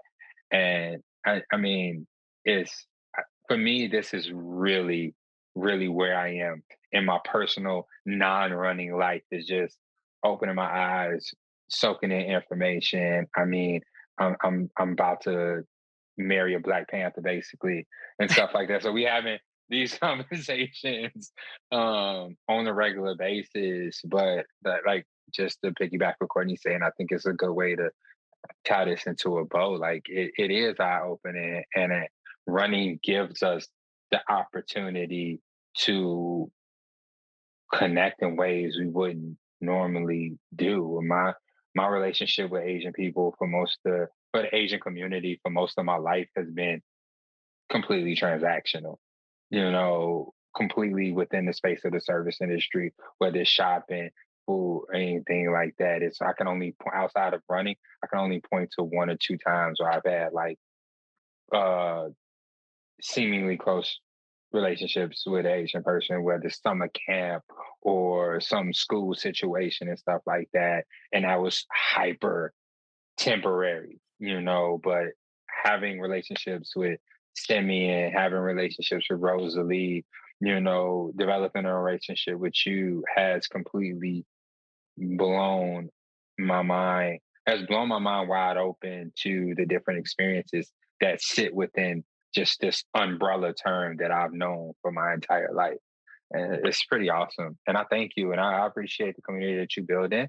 For me, one of the reasons why you were invited on here was that get the opportunity to shed more light on that, because once again, like I said in the beginning, like I feel like there's so much mistake behind not just you as a runner, but also family style, and have an opportunity to really sit down in one place for an hour, really get down in the depths of who Sany is as an athlete, a runner, and a person, and a leader within a community, and then also what she is creating in this community is very important, because I want people to be able to look at you and look at family style and see what they see when they see a version of what they see when they see Seven on Sundays, gumbo, tortugas, venados, and stuff like that. Because I think we also, once again, we get stuck in our boxes. As of right now, there's a preconceived way and notion that a run club is created, ran, and looked. And right now, and family style looks different from that in so many different ways that we have a hard time processing new and different things. And I think this conversation opens that up and gives a lot more clarity to the almost identical work that you're doing there that a lot of us are doing everywhere else in the city. So thank you. Thank you. And also, just to another way to bring it back to running and you, can you just tell us how many marathons you've actually ran? Because I was looking back on your social media and it looked like it went back all the way to 2017. But is it before that? 2017 is the first marathon 2017 was the first marathon I ran. I've ran a marathon ever since then. So this is marathon number 17, 18, 19, 20. Okay, first off, go back to stereotypes. I'm Asian. I can't do math. So 17, 18, 19. It's about to be number 7. 7, okay. Yeah, so I'm heading into marathon number 7, right? 8, actually. No, 8, because I ran 2 last year. So 8. Yeah. 8. And yeah. Well, I was going to say, so marathons, and is it primarily marathons? Have you ever done any other races that you want to mention? Just so cause I'm curious, have you done what is it? Not an Ironman, but a tri? Yeah. I think it's so weird. And I don't even want to get into it, but I do so many other sports to the point where even I can't name everything because like I said, I'm a very seasonal and feelings type of athlete. So I've hiked 40-mile trips before with a 30-pound backpack for 5 days, 4 nights in the forest by myself. I played I play soccer, right? And I travel soccer and I played international and I've coached soccer and I've coached softball and I've coached volleyball through Boys and Girls Club. And, so it's a very confusing thing. Basically what I tell people is I'm an everything and anything athlete. I'm a seasonal and a feeling athlete. I play and I'm involved in sports any way I possibly can. So marathons, yes, that tends to be where my running journey has led me to. But do I love running marathons? Probably not. I'm really not crazy over marathons. I actually love speed. And that was actually through one of Gumbo Fit's events that they had. I had never ran speed before, but I just remember Picasso and I showed up on one of the track days. I think it was at Douglas Park and I ran track and I was like, yo, this is kind of fun. I'd rather actually do this. But that's because that's my background in soccer. Because sprinting, right? Yeah. And so I always tell people, this is my personal quote, and maybe somebody else has already said it, but I'm gonna go ahead and coin it. But I always tell people, I played sports my whole entire life, but I didn't grow up as a runner. I grew into running. Yeah. Right. Mm-hmm. I played soccer. I ran. I played softball. I ran.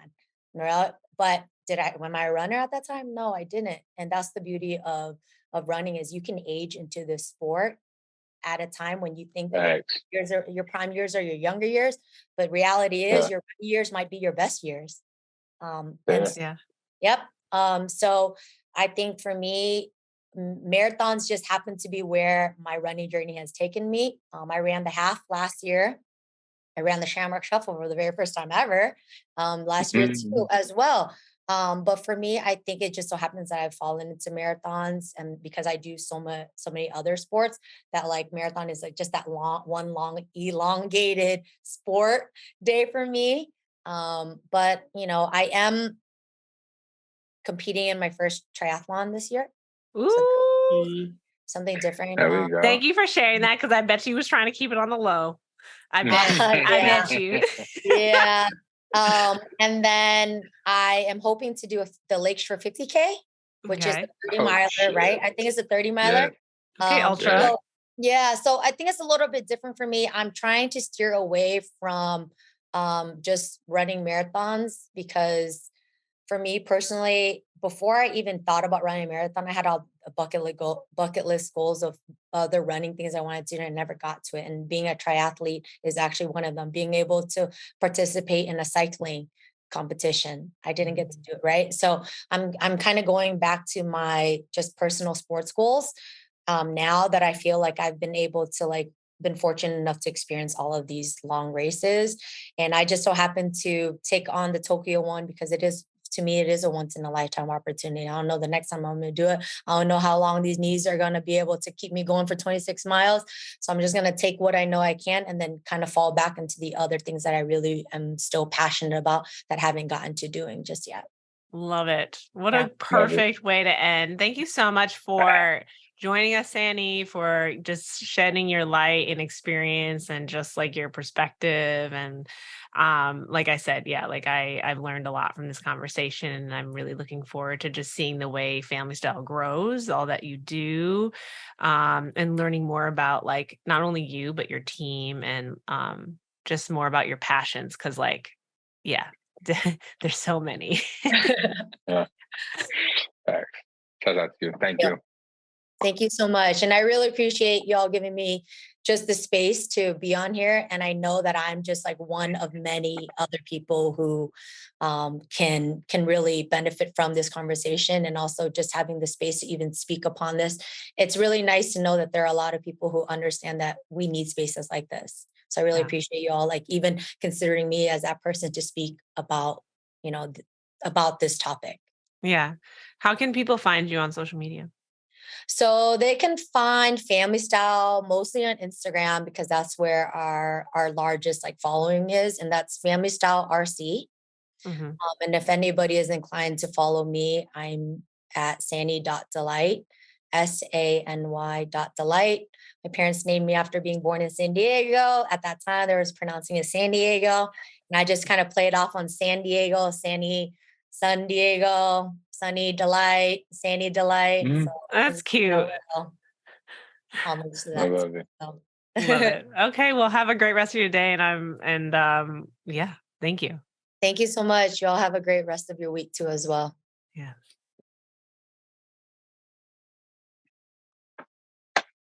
Just shake that off. I got deep, man. We got in there, fam. That was, whew. All right. How the fuck do we just talk about bullshit and running now? Like that was deep. That was nice. necessary.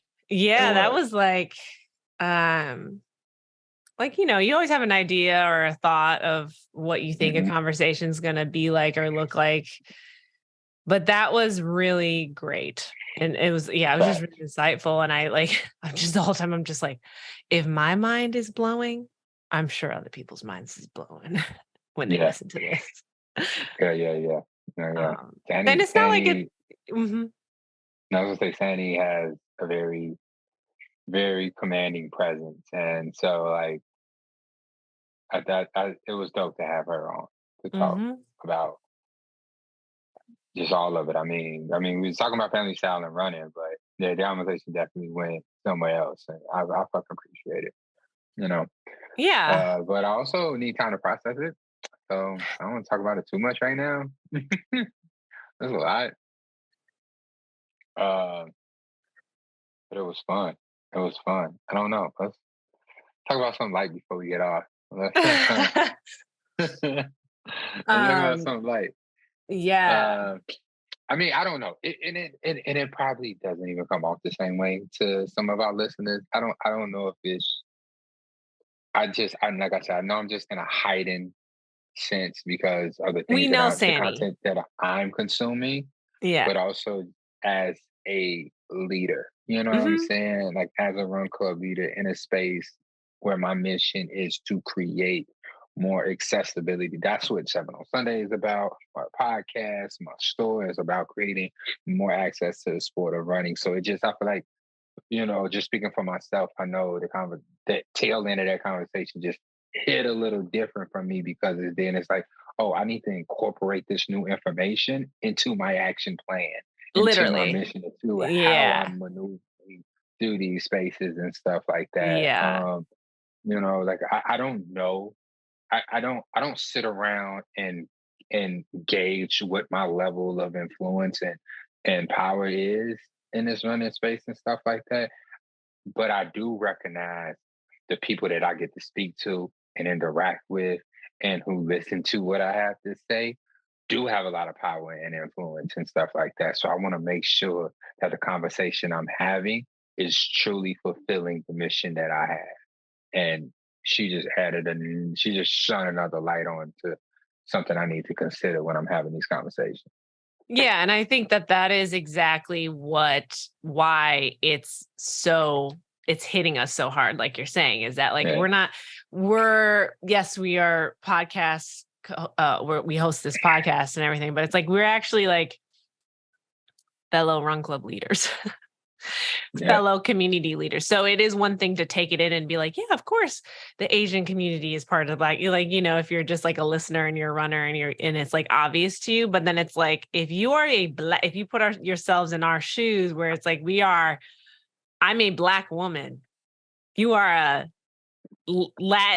Latino Black man. Mm-hmm.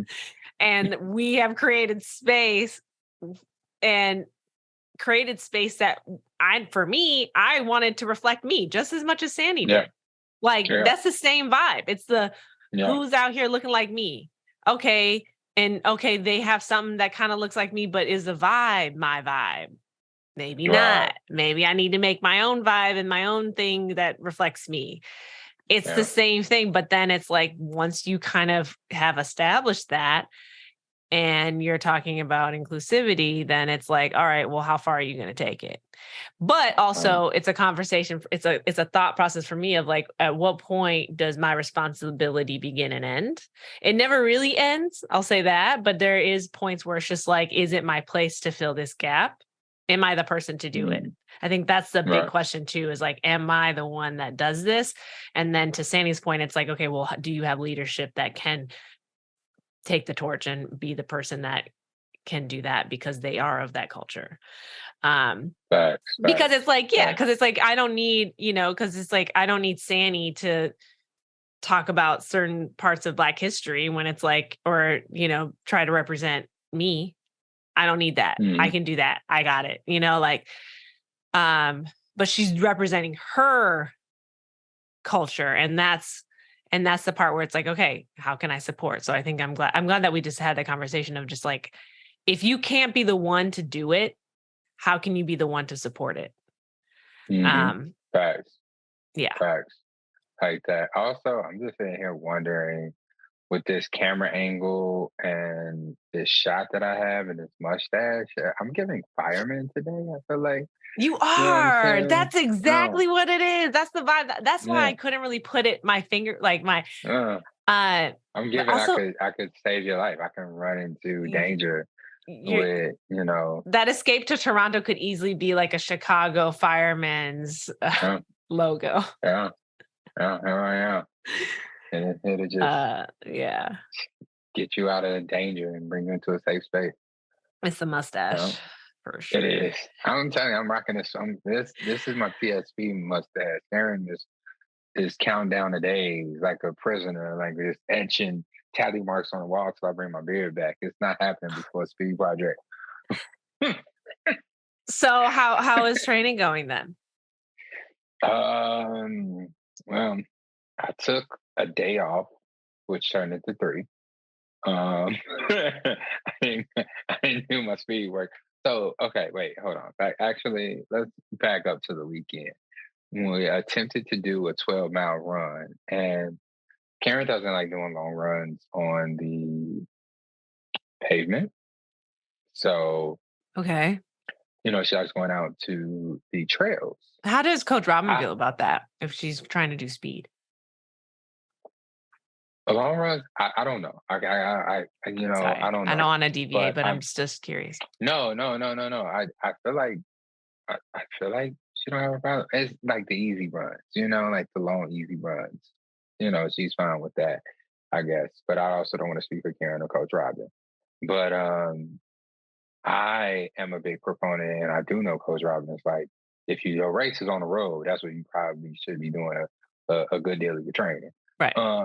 But the difference is, and I know you get like that, you get to save the impact, right? Like you get to save your legs and stuff. But Karen's faster than me. Yeah. Okay.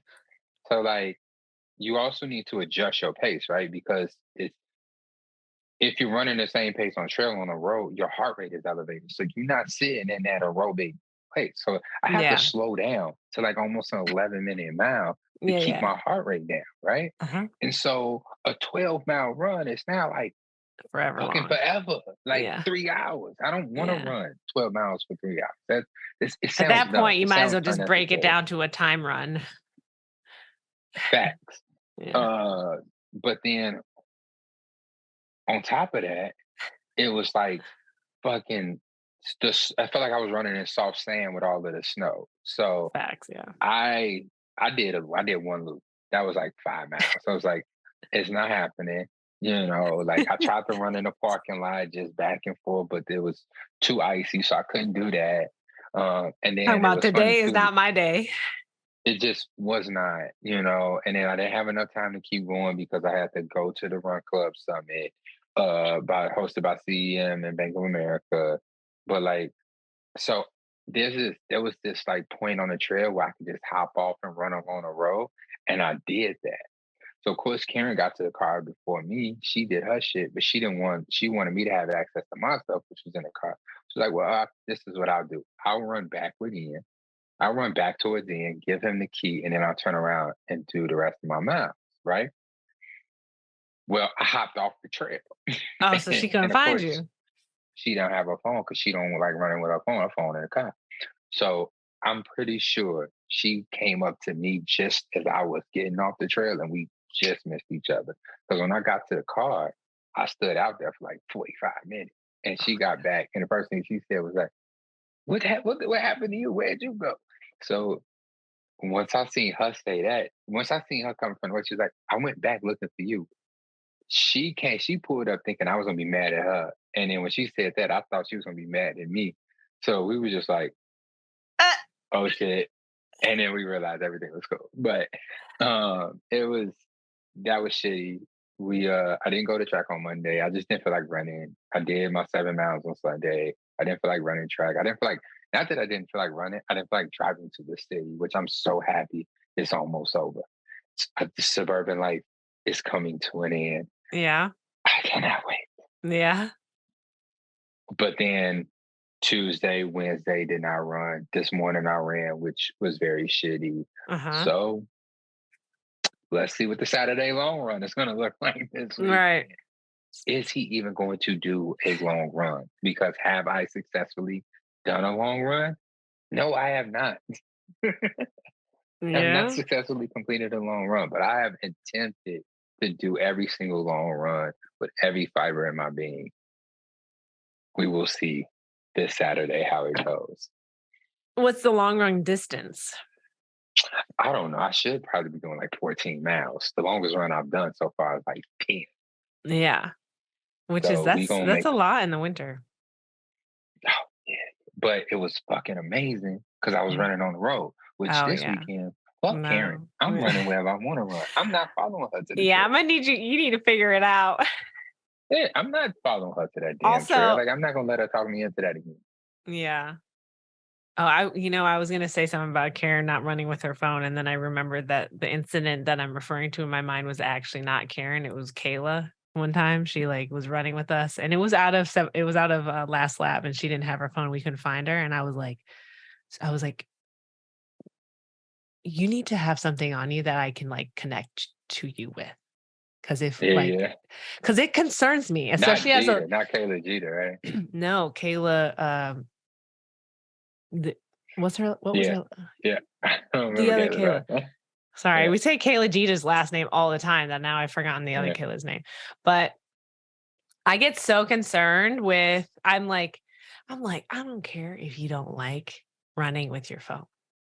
I'm going to need you to have something on you that I can call or text or Bing or something.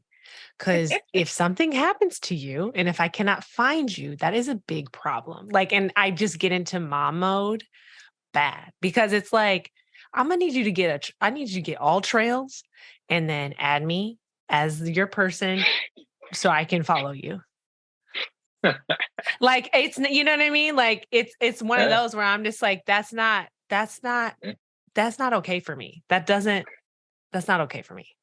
No, yeah, no, I agree. I don't know if she left her phone in the car because she's kind of with me, but she's really not with me Yeah. and stuff like that. Well, she knows So that she if something felt happens, safe. you are right behind and can whoop some ass. Yeah. Yeah. Well, no, I'm not your And, protector on the tree. I'm and the thing, tired. I'm worn out. throw some sticks, Go have an upper hand. throw snowballs. Yeah, but out here in like, and I mean, because when I was training for my 50K, I was out on trails by myself all the time. But I would like literally early in the morning by myself. But then I had the All Trails app, and so Matthew was able to follow me as I was doing my run. But even that, it's like, what are you gonna do? He at home and I have the car. Like, right. But it's just a state of mind of like, at least I know the area that you are at, and your progress. And I know you're going to come home. So that's something that's like really important for me. But, you should eventually get her an Apple Watch or something, or like, one of those because then she can you can get calls on the Apple Watch. Right. You can get text messages on the Apple Watch. Yes. And it's funny because we share each other's location, and it's just like if it's not with you, yeah, that's what I'm saying. So something that is on her person that can do that for you, because I just be concerned. I be wanting people to be safe, and because out here in LA, it's not even just like stranger danger; it's like mountain lion danger. Mountain lion danger. Yeah, because they be out there fucking coyote danger.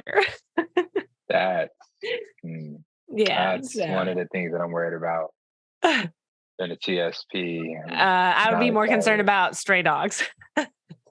That's what I hear is like the biggest threat. Spray. I'm taking all type of shit. Nigga, hot dogs, like something, throwing that shit out, like fetch. Yeah, I'll be out. Oh, can we share the news? Yeah. Go ahead. Why did you say it, since you're the one that invited me? Since you're the one there.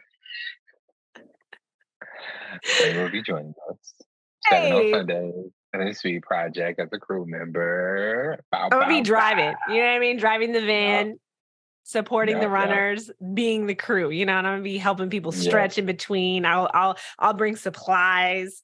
I'm here. I'll rub some feet. You just let me know what you need from me. I might need your socks to still be on, but I got you. Let's go.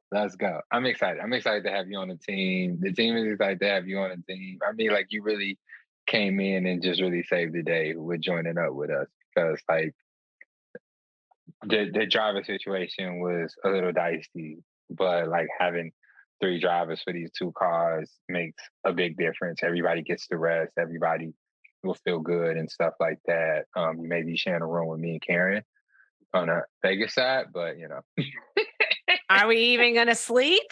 Come on. You feel me? Like I heard the party at the end. It's kind of crazy. I'm ready. Hey, come on. And then I got Matthew coming to pick me up in the morning. I'll be like, bring my sunglasses and some water with IV in there, because I need all that shit. I need that liquid IV stat, okay? Because I'm gonna be all that laid out. Matter of fact, I need to change the reservation because we only have 1 bed. I need to change the reservation to a double bed, so we ain't on 3. Okay, yeah. I'm gonna be at the foot of the bed, like just horizontal as fuck. Oh my god! But yeah, I'm excited. I'm dumb excited. This is gonna be. I have all my friends now. I just want to be with my friends. It's gonna be like so surreal too, because it's my Chicago people. Like, I'm excited because I'm gonna share this, and Picasso can get mad at me another time. But Picasso's coming to run the LA Marathon with Mike, and I am so excited to have my Chicago guy buddies. He's been tweeting about it. It's public information. Okay, good. Well, yeah. So it's Picasso's first marathon. He's been part of the Gumbo Fit Fam forever. He's done Track Tuesday for us forever. He has refused to even consider a full marathon forever, for as long as I've known him. So this is a big deal. And he decided to do the LA Marathon for some reason. And I think it's because Mike raves about the LA Marathon, and he was already planning on doing it. And so then when Picasso said he was going to do it, then I was like, well, fuck, should I do it? Like, I'm already out here. And that is why this is how we've gotten to this point. And I'm not mad. I was mad a few times, but now that peak week is over, because we did peak week last week. Now that that's over, I'm like, cool. I got the miles in me. Yeah. It's a wrap. Tapering is amazing. Tapering is awesome. It's the fucking best because you put in the work. Although I think we still have 15 miles this weekend, and I'm just like, can I not? Can I just not? I think I just need to just like maybe do less. Because my shins are the place that I'm at right now with my shins is really wild because first of all, no one believes me that they hurt because I continue to run on them, but they're screaming for dear life. And it's like beyond. And it's like, I go to the physical therapist and she massages them out, and maybe I'll just do another appointment. I have an appointment before the marathon, which will be great. And maybe I'll, there's things that I can do. I know I need to do. I'm going to do those things, but ultimately I just want to be off my feet. Of course. And that's the main thing, but I know that I still need time on feet. So I think I'm just going to figure out what to do. Cause I can't even hop without that shit being like, nigga, stop it right now. Like, nah, this ain't it. Sit down, lay down. As a matter of fact, elevate your feet. Okay. What are we fucking doing? So I need you to,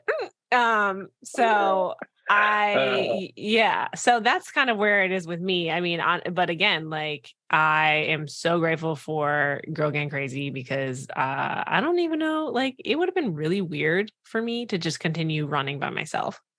I don't even know if I would have been able to I probably would have quit. I'm not even gonna lie. I can't stop yawning. I'm sorry.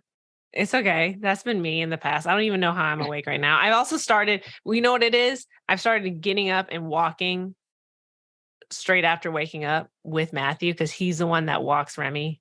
I've kind of given up on that responsibility of just walking the dog generally. That's his job. But, and I justify it by saying, I'm an active person. I'm always... I feed her. I give her lots of love. I help train her. I play with her midday. I be doing stuff. I know. I mean this respectfully. Just in the house. During my day, in the house. Yeah. What do you mean? Dynamic wise within this relationship and stuff like that. What do you? Well, look, I'm emotional support. I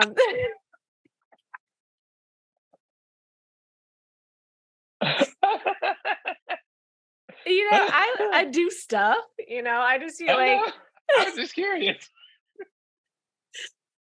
But Matthew, he enjoys when I need him too. So there's things that I could do, but I know that he would enjoy, he likes the fact that I ask him. So I'll do it. Literally the other day, I was I'm really craving stew. And I went to the store and I bought beef for stew and potatoes and carrots and stuff, and I was getting ready to make it, and then he goes, do you want me to make it? And I was like, I mean, if you insist, it's one less thing, then I can go work out and come back and my stew is ready. How am I gonna say no to that? I'm not gonna say no to that. Oh my God, I don't know. He makes my life easier. That's awesome. And I feel like cool. I do the same for him, just in other ways. Oh shit, I was about to get way off topic. I just won't. Because now you got me thinking about our relationship and the things that we do together, and then whatever, Ian. I mean, this is a podcast of runners. Oh my God. Okay. Well, what I was trying to say is that I am now committed to getting up with Matthew and actually joining him for the morning walk with Remy, our dog. Mm-hmm. And that's been really great because it's waking me up more. And because sometimes I'll just like sit in the bed or I'll like, because I've been having this really bad habit of like starting work from my phone in bed. Mm-hmm. Like I'll just pick up and then I'll check my email and it's like, no, get up, go for a walk, do your morning routine, then do work, you know? Yeah. Cause like I'm usually a really good sleeper, but recently I think like I'll just get caught up in something and then I can't stop. Like last night I was like editing a video and like I stayed up way too late and Matthew's like fell asleep, you know, like, so I'm just trying to make my routine a little bit more regular. And so for us, normally I would be very tired for our podcast because it's very early for me. But no, I'm up and out and outside getting fresh air. And it works. I highly suggest. I love that for you. Mm-hmm. I love that. That's awesome. I had a Courtney Shares. And it's collagen. Okay, wait. I'm hungry. Can we share next week? You're like, I know, that's it. That's it. I was just gonna say, find you some collagen. And I'm exploring different types. I want to talk I'll to you suggest more. it next time. You're like, you know what? I want to eat. Meanwhile, but I just want to tell y'all quickly, get some collagen in your life. And that's it. That's all I wanted to say. This has been a great conversation. And another week of the Runners Club podcast. And we'll see you next time. Like, subscribe, share. Thank you. Do all that. Peace. Peace.